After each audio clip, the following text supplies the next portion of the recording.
کہ ایسے جاسوسوں کا دستہ تیار کرو جو دشمن کے علاقے میں جا کر جاسوسی بھی کریں اور شب خون بھی ماریں۔ یہ جان بازوں کا دستہ ہوگا، انہیں خصوصی تربیت دو، ان میں یہ صفات پیدا کرو کہ وہ اونٹ کی طرح صحرا میں زیادہ سے زیادہ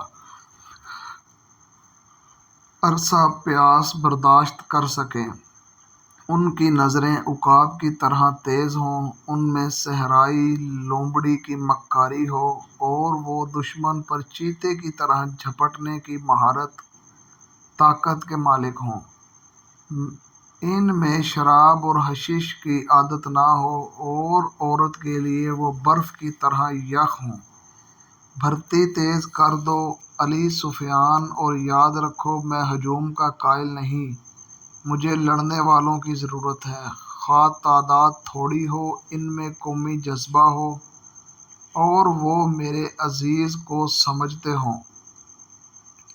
کسی کے دل میں یہ شبہ نہ ہو کہ اسے کیوں لڑایا جا رہا ہے۔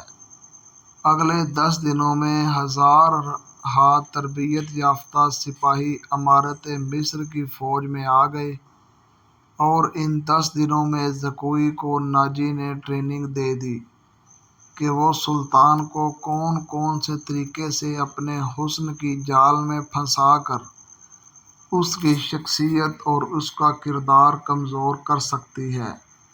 ناجی کے ہمراز دوستوں نے جب زکوئی کو دیکھا تو انہوں نے کہا کہ مصر کے فرعون بھی اس لڑکی کو دیکھ لیتے تو وہ جدائی کے وعدے سے دستبردار ہو جاتے۔ ناجی کا جاسوسی کا اپنا نظام تھا، بہت تیز اور دلیر۔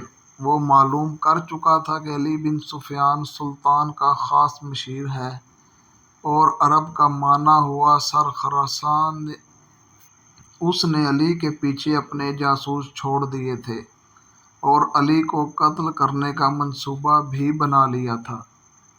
زکوئی کو ناجی نے سلطان صلاح الدین ایوبی کو اپنے جال میں پھنسانے کے لیے تیار کیا تھا، لیکن وہ محسوس نہیں کر سکا کہ مراکش کی رہنے والی یہ لڑکی خود اس کے اپنے اعصاب پر سوار ہو گئی ہے۔